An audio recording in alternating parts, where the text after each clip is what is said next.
Verslunarmannafélag Suðurnesja og VR sameinuðust nýverið undir merkjum VR.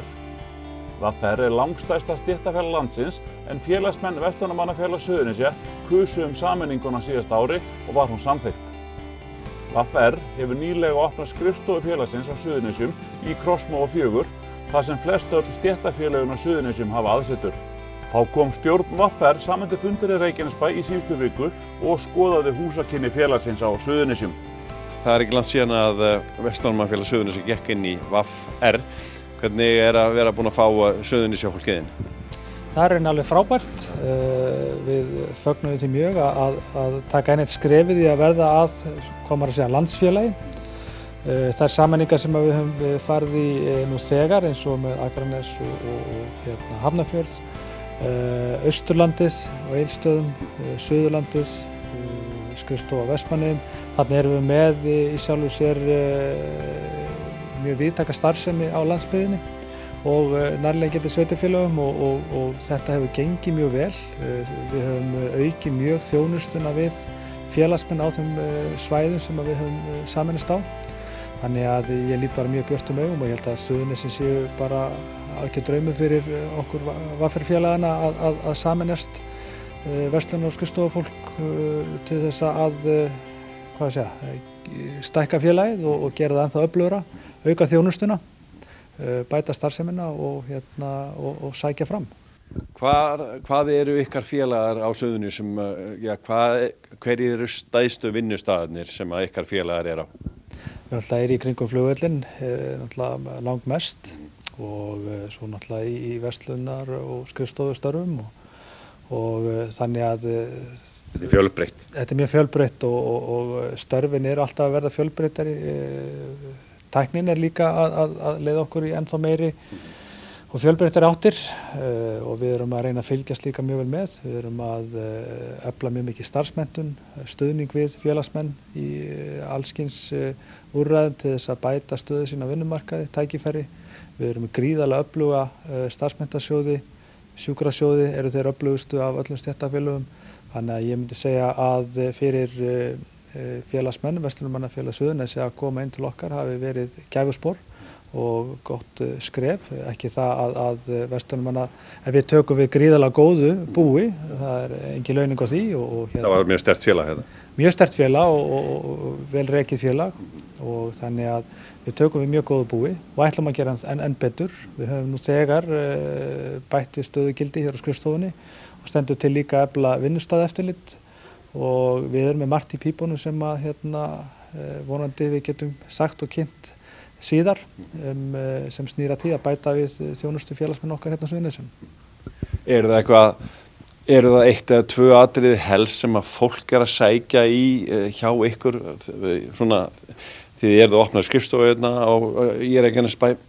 Er það eitthvað sérstakt sem að fólk sækir meira í en annað þegar mætir á skrifstofuna?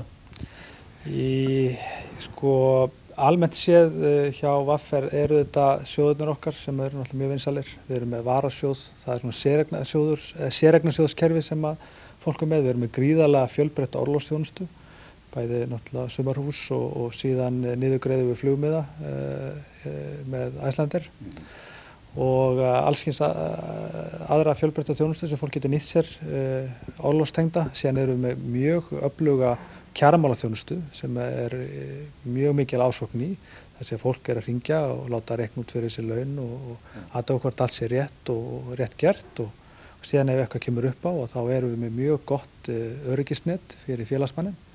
Sjúkrasjóðirnir eru náttúrulega, eins og segi, sjóðir sem að fólk spáir voðalega lítið í ef allt gengur vel og þú hefur heilsu. En ef það kemur eitthvað upp á þá myndi ég segja að það sé þéttasti öryggispakki og einn besta sjúkratrygging sem hægt að fá í gegnum sjúkrasjóði VR. Það að segja að við erum með alltaf 7 mánuði sem að fólk getur verið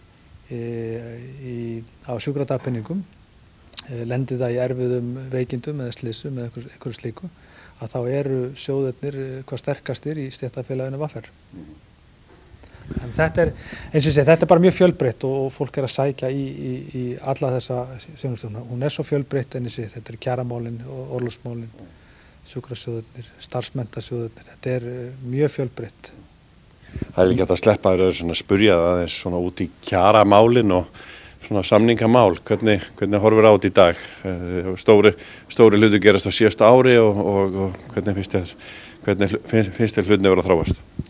Þeir eru að þróast, já, í heila margar áttir. Það eru miklar áskoranir núna. Við erum með opinberu félögin með lausa samninga og eru að undirbúa sig undir aðgerðir og efling við Reykjavíkurborg.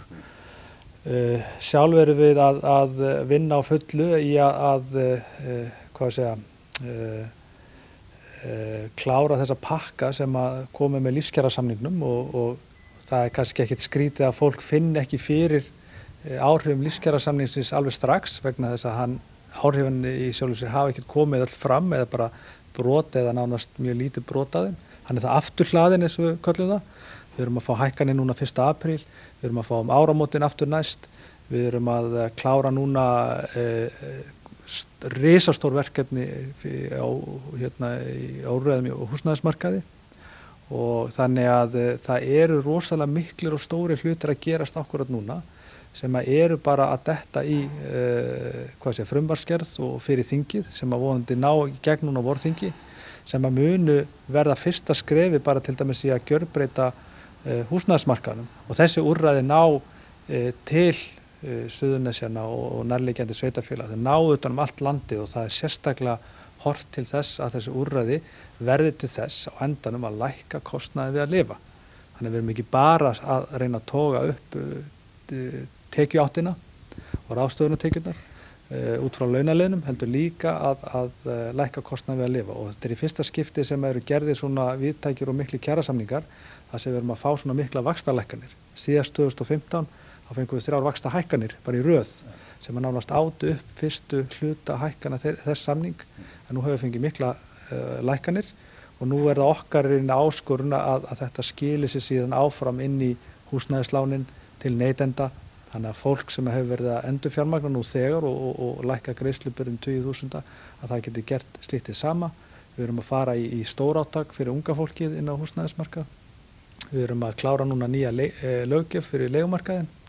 Við erum að vinna núna með allavega öðru stóra leigufélaginu í að byggja upp öruggari búsetu öryggi fyrir fólk á leigumarkaði og ætlum okkur að leggja mikla áherslu á húsnæðismálin á næstu misserum.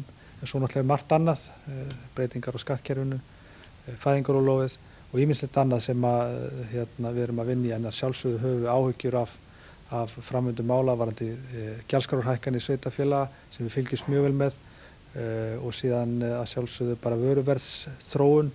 Við erum á bremsinu allsstaðar þar sem við getum stigið á hana gagnvart fyrirtækjunum. Þannig að það eru miklar áskorunir framundan og það bætast ný verkefni á hverjum einasta degi.